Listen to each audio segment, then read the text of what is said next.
Okay, lawn fans, you ready? So I'm gonna preface all this by telling you guys again that I do not advertise products on my channel. I do not support any certain product, any certain company, but I do have to tell you something that helped my lawn tremendously. With that said, we have had a reverse the second half of summer versus what we had the first half of summer. The first half of summer, we had a bad drought. I'm talking bad drought, no rain whatsoever. The second half, we have had nothing but rain. Rain, rain, rain. So one day my lawn looked good. It rained for 2 straight days. The humidity set in, and 2 to 3 days later, it was covered in fungus. I had a lot of but a lot of scarring in my lawn from all of the fungus. So I'm going to show you the lawn now, and it's looking pretty damn good. But it still has its scars, and I'm going to show you some of these places. Here's a scar. Here's bad scarring. And then up here by the flower bed, I've got some more bad scarring. It's growing in. Now, what did I do? I came out here and I put down Cleary's 3336 and I watered that in. Then I called on somebody to come out here and take a look at my yard and tell me what they thought, because I didn't see any improvement. And they said, you've got a fungus. Pull it up from the roots, take a look at the bottom of the root, and if it's black and it pulls off easy, that's a fungus. So I put out Heritage G, which is azoxystrobin and propiconazole. I put it down on the lawn maybe 5 days ago. Today's Saturday, so yeah, maybe 5 days ago. And I've seen a tremendous response since then. And we've still had rain every single day and high humidity. So for my lawn to make a comeback in those kind of conditions, I think it did a pretty good job. Now I'm going to show you something else over here. I'm not really happy with the putting green right now. This was the mistake area that I scalped too low, and it's got still some brown in it, and I don't like that. So I'm going to take the verticutter through, and I'm going to tear it up. Not tear it up, I'm going to cut it up. And then this area through here has a lot of brown material in it, and so I'm going to do the same here. Now, I don't know if my camera's going to pick this up, but you're going to see 2 different colors, or really 3 different colors here. You're going to see a brown, you're going to see a dark green, and a light green. And I believe that dark green is the fungus that's in the yard trying to grow out.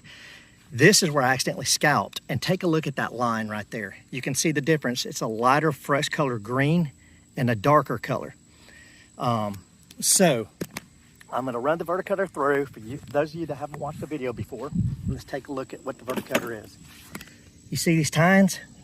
They spin this way, and they get down in here and they cut it going the same direction as those blades, versus a real mower that goes like this, and a rotary mower that spins and cuts that way.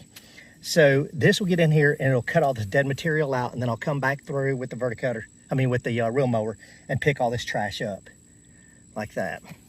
So I am happy with the putting green. This is 3 days of growth without a cut, and I just went through a while ago and cleaned it up.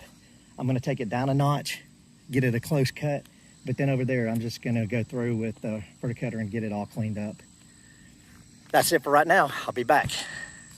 Okay, lawn fans, so verticut done over here, and this is the job that it did. You see all that material that has come up there. Okay, material here. Now let me show you a couple other spots. One of them I'm going to show you is a spot that has never been verticut before. It's not this one. This is up near the flower bed. Look at all that material that came up there. Okay, now where I'm back here doing this work to do a little chipping area onto that green, this has never been verticut before. And look at this. A lot of material right there. And a lot of runners. And when I come over the top of this, it's standing up right now. When I come over the top, it's going to chop those down. And it's going to spur the grass to grow upward. It's going to thin this out, and so it'll be a lot thicker stand of grass right here. But for you, those of you who don't know, I'm trying to make this a little chipping area. I keep moving those pavers back and filling in with sand so the sand doesn't wash out. And then behind it, I'm kind of dumping clippings, and then once they settle, I'll put sand on top of those and level it out. So that's what's going on there. But now it's cleanup time. Hang with me. Okay, lawn fans, you ready? So over here, look how much came out of that. It was almost a full bucket, and it thinned this out big time. Take a look at this type of debris that came out of there.